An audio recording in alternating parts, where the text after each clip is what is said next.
kita ketemu lagi dalam acara Bincang-Bincang Bisnis. Setelah bersama saya Ruhendi telah hadir dalam kesempatan kali ini pengusaha kuliner asli Subang yang bergelut dalam bidang kuliner pisang Imah Monyet. Perkenalkan Kang Fauzi Nugraha. Gimana Kang Fauzi kabarnya? Alhamdulillah. Profil beliau.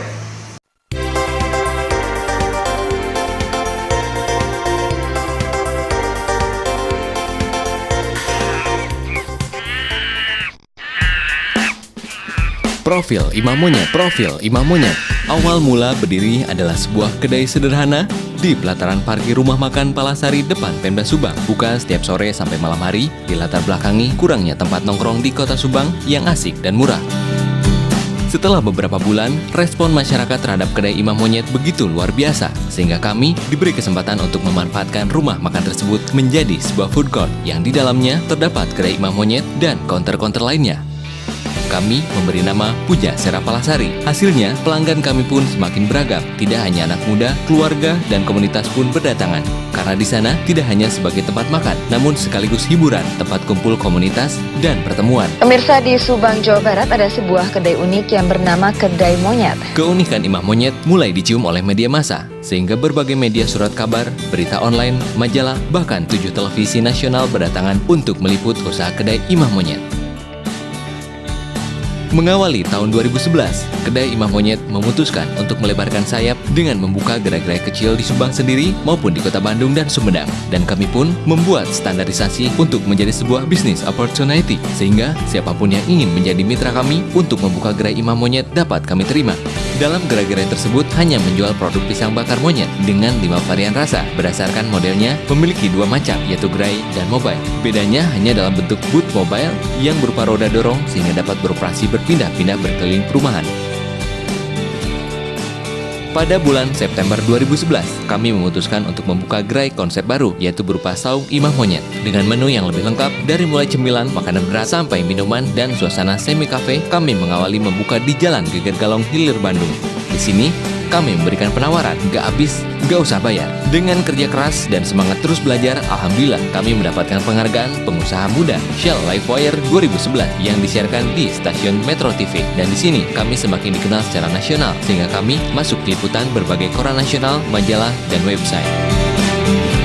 Di pertengahan tahun 2012, kami semakin optimis sehingga memutuskan untuk membuat terobosan dengan meluncurkan gerai konsep yang lebih besar, yaitu Kebun Imam Monyet, di mana konsumen selain dapat menikmati kuliner pisang, juga dapat menikmati kuliner kampung seperti nasi tutuk oncom, bakakak ayam kampung, sate kampung, bebek klenger, seafood kampung, dan banyak lagi. Karena itu, kami pun alhamdulillah masuk liputan TV lagi. Dengan suksesnya Kebun Imam Monyet, permintaan untuk menjadi mitra di luar daerah semakin tinggi. Untuk itu, kami menyempurnakan sistem kemitraan gerai roda dan booth.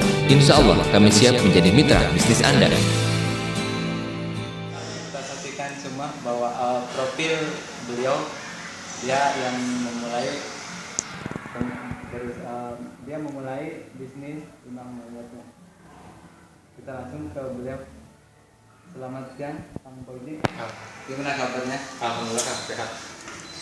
Oke, kita langsung pada pertanyaan pertama. Sejak tahun 2011 hendak mulai berbisnis ini. Gimana awal ceritanya bisnis ini? Untuk ceritanya, saya dulu mulai sejak 2010 awal. Jadi mulainya iseng-iseng sebetulnya. Jadi saya pengen bikin tempat nongkrong di tempat Subang yang murah, yang unik gitu. Kalau dulu kan di Subang belum ada tempat nongkrong, belum banyak. Nah, saya pengen bikin tempat nongkrong buat teman-teman saya sendiri, terus buat eksplorasi ide-ide bisnis saya. Jadi saya kepikiran usaha apa sih yang gampang. Saya pikir-pikir usaha pisang keju aja, karena pisang keju kan gampang, terus pisangnya ada di mana-mana, terus murah, terus semua orang suka pisang keju. Saya dengar sebelum berbisnis ini Anda beberapa kali jatuh bangun dalam bisnis bidang lainnya. Bisa diceritakan? Ya kalau diceritakan itu sangat panjang, dari mulai usaha jualan stiker, terus jualan baju, terus bikin konveksi, terus buka distro sampai bangkrutnya, terus jualan jaket, sampai saya bikin event organizer, IO-IOan sendiri, terus bikin percetakan, kalau dihitung-hitung sampai 12 lah. Tapi uniknya saya pernah dengar itu tanpa modal, gimana bisa Ya. seperti itu? Jadi setiap usaha yang saya buat, ya karena saya dulu tidak punya modal, jadi saya berpikir gimana caranya agar usaha saya jalan tanpa modal saya sendiri. Jadi caranya ya saya cari usaha, yang pertama cari usaha yang tanpa modal. Tidak semua usaha itu perlu modal sebetulnya. Seperti desain itu kan cuma modal ide saja. Terus misalnya percetakan itu bisa maklun. Nah, kalau untuk Imam Monyet ini saya dulu modalnya 9 juta, terus saya bikin proposal, konsep usaha, surat coretan, nah, terus saya tawarin ke teman-teman. Kebetulan alhamdulillah ada teman saya yang tertarik untuk win di usaha ini. Nah, nanti kita bagi hasil sistemnya.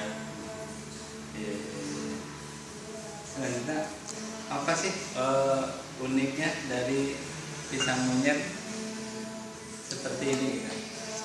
Jadi pisang monyet kita ini kalau dulu pisang keju biasa, cuman kesini saya pengen ada keunikan beda dengan pisang keju yang di jalanan.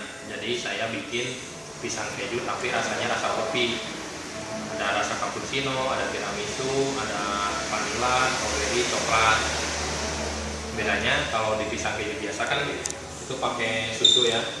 Nah, kalau kita ini kita bikin flat sendiri, kita sendiri, rasanya macam-macam, ada cappuccino, ada tiramisu yang tadi. Jadi orang-orang sulit untuk menduplikasinya. Resep sendiri itu ya ada resep sendiri. Saya dengar Imam Monyet juga udah membuka franchise. Gimana itu sistemnya? Alhamdulillah dari 2011 kita banyak permintaan dari kota-kota lain ingin buka kedai serupa. Dari situ saya mulai belajar gimana bikin sistem waralaba. Nah, akhirnya saya belajar, akhirnya sudah ditemukan sistemnya. Sekarang hampir 60 mitra se-Indonesia. Paling jauh ada di Maluku, terus ada di Medan. Jadi mitra itu dia investasi, dia beli franchise-nya seharga 8 juta. Nah, nanti kita siapin barang-barangnya dari kita, mulai peralatan, bahan baku, terus seragam. Pokoknya mitra tinggal jualan aja. Nanti kita training gimana cara bikin pisangnya, terus gimana cara melayani pelanggan, terus gimana cara ngitung-ngitung keuntungan. Akhirnya nanti mitra bisa jalan sendiri. Nanti mitra kita support bahan baku yang suplainya itu dari kita, sama kemasan di sini disuplai dari kita. Berarti misalnya di Maluku tuh Kang Koji sendiri pergi ke sana? Nggak usah. Kalau yang dekat-dekat sih saya datang sendiri. Tapi kalau yang jauh-jauh itu saya bikin video tutorialnya, terus dikirimin, mereka tinggal nonton, insya Allah langsung bisa jualan. Soalnya gampang. Terus bagaimana bisa orang Maluku, Medan tahu dengan franchise ini?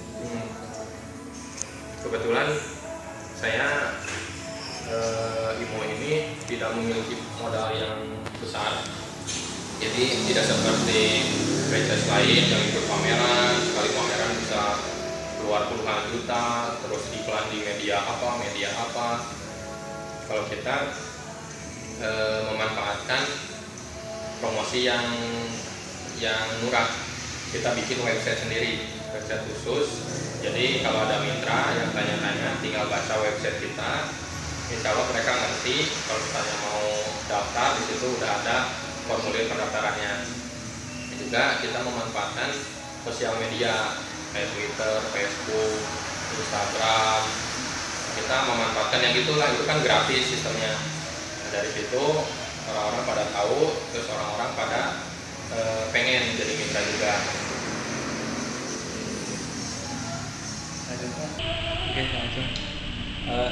Biasanya berapa satu paket pisang bakar dan pisang selubut ini harga dari Jualnya, kalau harga jual sih kita ke mitra-mitra tuh nggak patok, soalnya beda-beda ini kan, beda-beda situasi. Ada yang jualnya di sekolahan, anak SD, dia biasanya jualnya segitu tuh 6.000. Ada juga jualnya yang di mall. Kalau di mall kan jual 6.000 tekor sama ongkos sewa. Jadi mereka jualnya 10.000 gitu. Ada juga yang jualnya nggak pakai dus ini, tapi pakai kemasan kecil. Terus satu pisang tuh dipotong-potong dijual 2.000. Ada juga yang gitu. Itu mungkin untuk SD itu buat anak-anak kecil. Jadi bisa dijangkau oleh semua kalangan. Ya. Dalam waktu dekat ini saya dengar mau buka untuk daerah Subang, di daerah mana itu?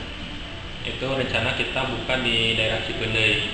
Kalau di Subang sendiri, kalau di luar kita lagi persiapan di Kutai sama di Sulawesi, itu di daerah Pare-Pare.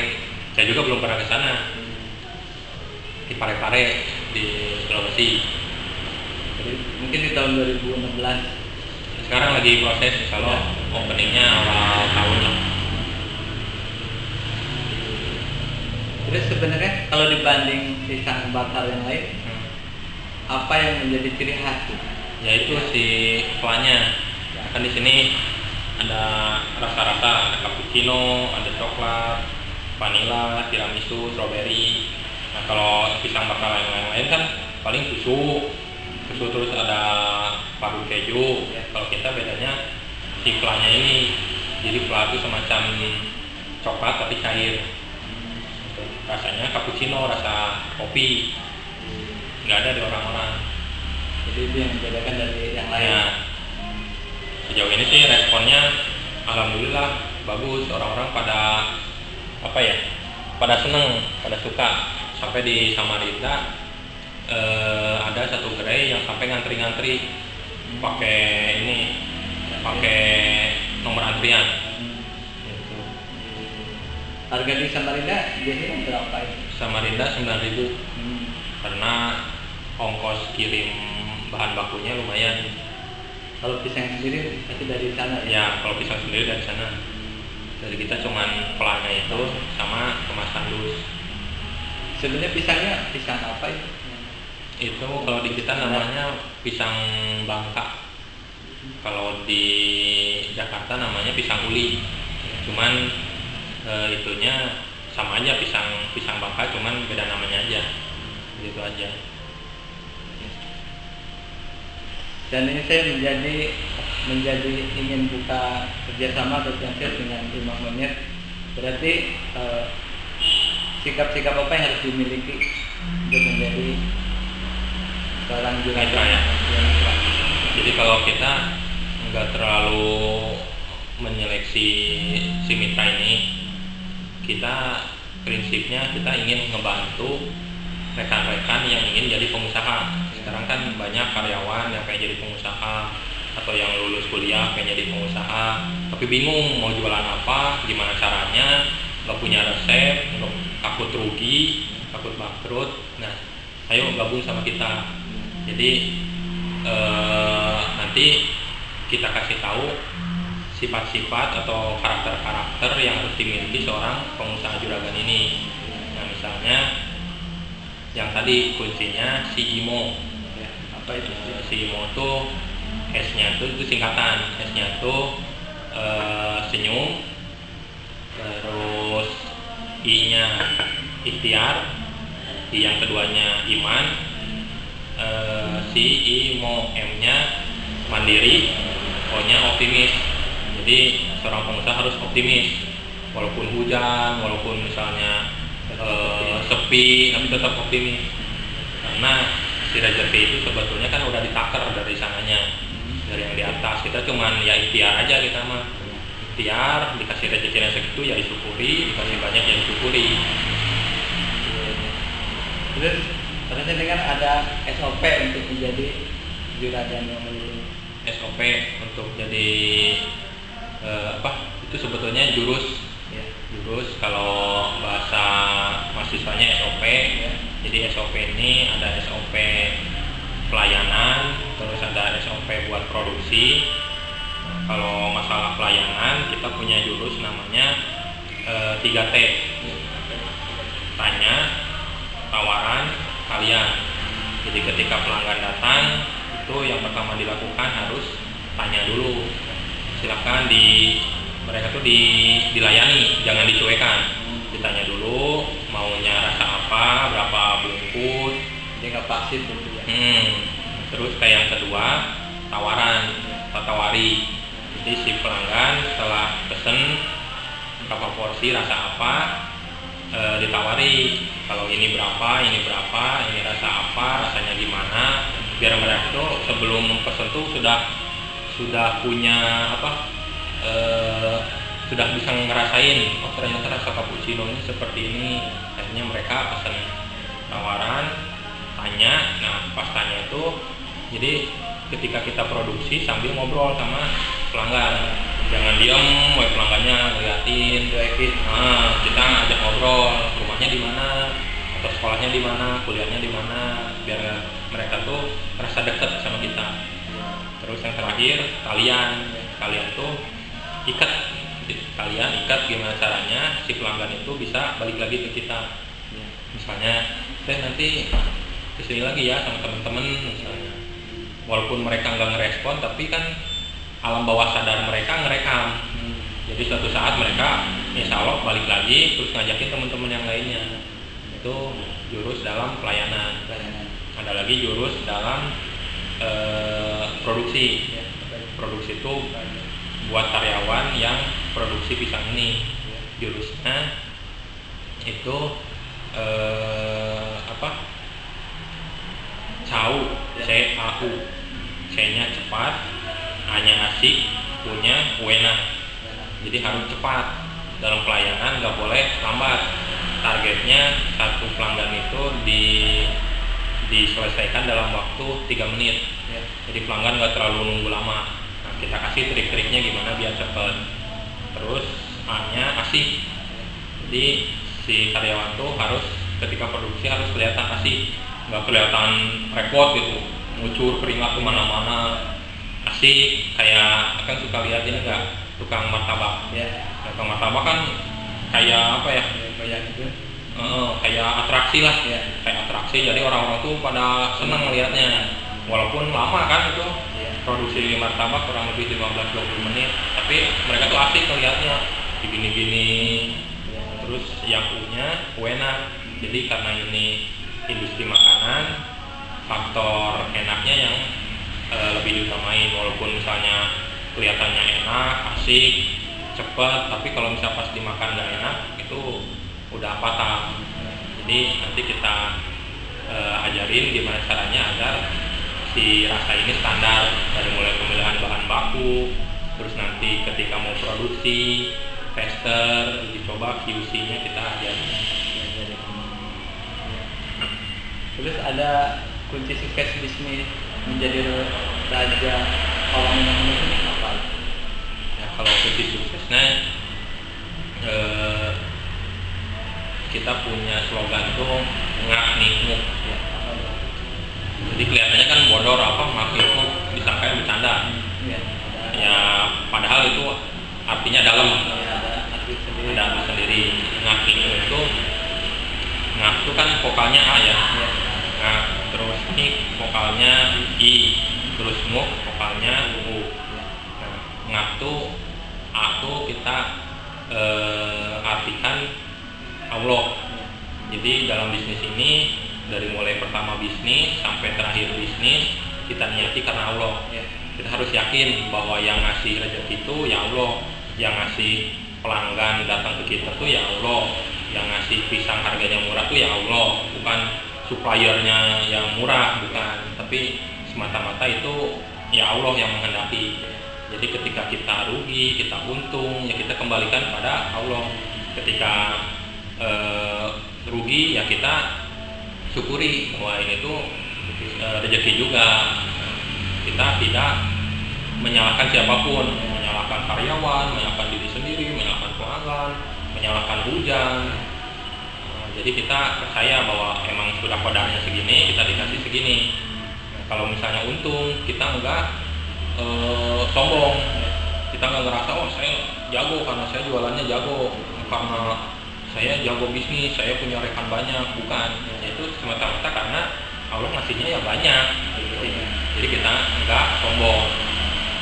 Itu yang terus yang kan vokalnya i.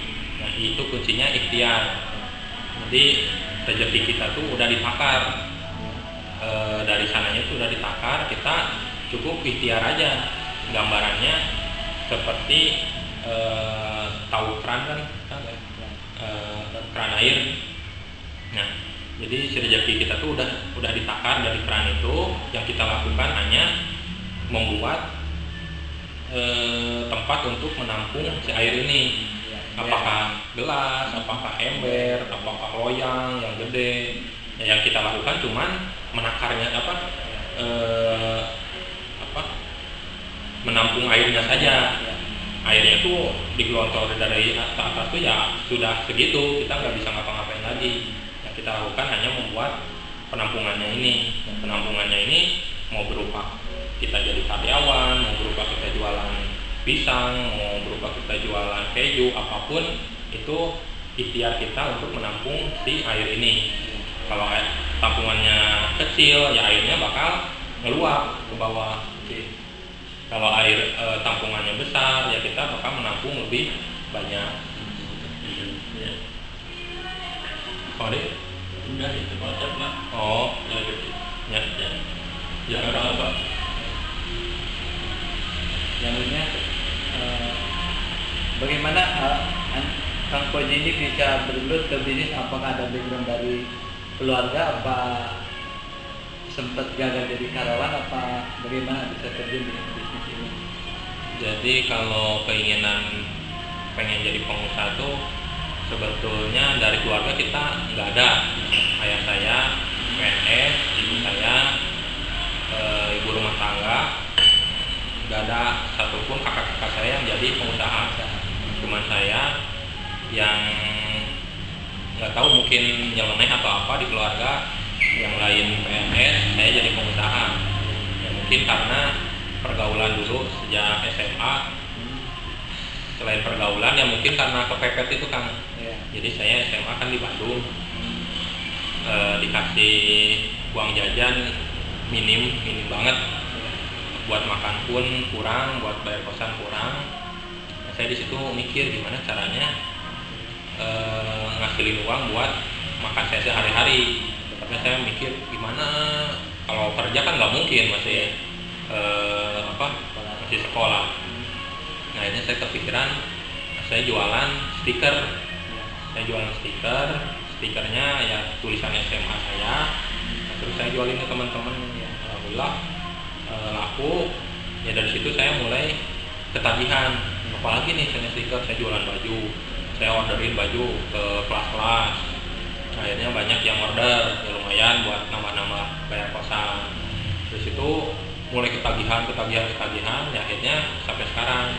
Ketika disuruh ngelamar kerja, ya saya pernah sih sekali 2 kali ngelamar, dan tidak lama itu juga alhamdulillahnya ya di kodarnya nggak diterima.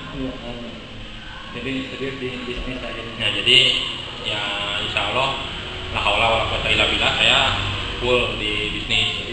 Karena yang tadi rezeki itu sudah ditakar, mau jadi karyawan, ya karyawan ada yang jadi konglomerat, ya jadi pengusaha ada juga yang miskin. Jadi sama aja mau jadi apa-apa juga. Cuman saya memilihnya jadi pengusaha ya, karena saya kembali lagi ke yang diajarkan oleh ayah saya. Jadi kita hidup di dunia ini kan sebetulnya bukan buat kerja, buat cari duit, buat cari perhiasan, cari kekayaan, tapi semata-mata cuman buat ibadah. Apa sih kita cuma numpang lewat lah di dunia ini. Nah, yang kita lakukan hanya mencari untuk bekal kita selama hidup. Paling lama ya 100 tahun lah di dunia. Dan itu saya ngelihat jadi pengusaha itu waktunya lebih longgar. Jadi tidak terikat. Ketika saya pengen misalnya kalau punya uang misalnya pengen umroh misalnya besok ya bisa. Kalau misalnya saya pengen sedekah ke panti asuhan misalnya berapa ratus juta bisa tanpa harus ada pengawasan dari KPK dari mana. Saya ngelihat di pengusaha itu ya kita bebas, tidak terikat dengan pihak apapun. Apa cita-cita ke depan dari bisnis ini? Oh, misalnya ekspansi bisnis seperti apa? Kalau cita-cita sih, kalau saya nyebutnya bukan cita-cita ya, tapi doa. Kalau cita-cita itu kan ada peribahasa gantungkan cita-cita setinggi langit. Ya kan ujung-ujungnya gimana qadar juga. Ketika cita-citanya tinggi tapi qadarnya lebih rendah, takutnya kita tuh menyalahkan seseorang. Saya menyebutnya sebagai doa. Jadi kalau doa kan kalau itu diqadar berarti itu barokah buat kita. Ketika tidak diqadar itu akan digantikan yang lebih baik. Nah, kalau doa saya buat IMO ini kedepannya saya ingin si IMO ini bukan sekedar kuliner saja. Jadi kedepannya pengen ada ya hotel, tapi konsepnya konsep IMO gitu. Ketika orang datang ke hotel itu tidak saja tidur, tapi mereka mendapatkan kesenangan. Tahun 2016 ini Indonesia akan dihadapi dengan termasuk dengan era MEA. Apa usaha di Imah Monyet untuk menghadapi MEA ini, yaitu peluang usaha untuk warga Subang seperti apa yang tengah dilakukan? Jadi tahun 2016 atau tepatnya akhir Desember ini kan jadi kita akan kedatangan pengusaha-pengusaha dari pendatang. Jadi sebetulnya saya juga kan bergabung di HIPMI, Himpunan Pengusaha Muda Indonesia. Kita sudah mewanti-wantikan situasi ini 3 tahun sampai 4 tahun ke belakang agar kita siap-siap. Nanti kita bakal ada pasar bebas di kawasan ASEAN. Nah, kita sudah mewanti-wanti pada pemerintah, pada calon pengusaha, pada masyarakat bahwa situasi tahun 2016 ini akan sedikit berbeda. Kita akan kedatangan pengusaha-pengusaha asing yang bebas jualan di mana saja, dan juga karyawan juga kita bakal ngelihat karyawan misalnya swalayan itu bukan orang Indonesia. Nah, yang kita lakukan ya pertama dari sejak 2013 juga kita sudah sosialisasi mengingatkan ke semuanya yang harus dilakukan untuk mempercepat ekonomi ini, yaitu memperbanyak pengusaha, apakah itu pengusaha kecil, menengah ataupun besar. Dengan jadi pengusaha kita akan gampang bersaing dengan negara-negara yang lain. Kalau jadi karyawan kita akan sulit bersaing karena karyawan asing itu lebih murah dan lebih skillnya lebih mumpuni. Kita akan gampang untuk dikalahkan. Tapi ketika kita menjadi pengusaha, kita bisa berkreasi sendiri, mempunyai competitive advantage tersendiri. Nah, untuk IMO sendiri kita dari awal bulan ini sudah punya program untuk menambah modal buat juragan baru. Jadi yang jadi juragan IMO kalau mau gabung kita tambahin modal 500.000 per orang. Jadi dari 8 juta ini nanti kita tambahin modal tambahan 500.000. Jadi buat modal mereka ini berfungsi untuk yang agar calon-calon pengusaha ini cepat-cepat action gitu, jangan nunggu nanti 2016 2017 keburu kita keteteran sama negara-negara yang lain. Jadi bisa dimulai gitu Ya dimulai kalau bisa ya dari sekarang juga kita jadi pengusaha. Yang paling cepat jadi pengusaha ya bergabung dengan pengusaha lain, bermitra. Iya. Kalau kita usaha dari nol, sebulan lagi ikut udah ada MEA, takutnya usaha belum apa-apa, kita udah belum tingkat duluan. Oke, mungkin pertanyaan terakhir, apa pesan sebagai Koji ini sebagai pengusaha untuk semua warga Indonesia, warga Subang untuk bisa berani berbisnis, apa mungkin ada saran? Kalau saran saya sih selalu pada khususnya generasi-generasi muda, karena kita akan mendapat bonus demografi kalau kata Ahok dan kata Jokowi. Jadi sistem bonus demografi ini akan sangat membantu negara apabila si generasi muda ini produktif gitu nanti. Tetapi ini Itu mungkin ada pesan untuk warga Indonesia, khususnya warga Subang, sehingga mereka bisa berani untuk mulai bisnisnya menghadapi MEA ini. ya pesan-pesan buat teman-teman khususnya generasi muda di Subang maupun di seluruh Indonesia, untuk pemuda saat ini tidak ada alasan untuk tidak menjadi pengusaha karena semuanya sudah tersedia peluru-pelurunya. Oke, terima kasih banyak Kang Koji atas waktunya. Tadi perbincangan bisnis kita menarik sekali. Oke teman-teman, pemirsa semua, itulah tadi bincang-bincang dengan Kang Koji, pengusaha kuliner pisang asli pisang bakar Imah Monyet. Oke, begitu saja. Baik, Assalamualaikum warahmatullahi wabarakatuh.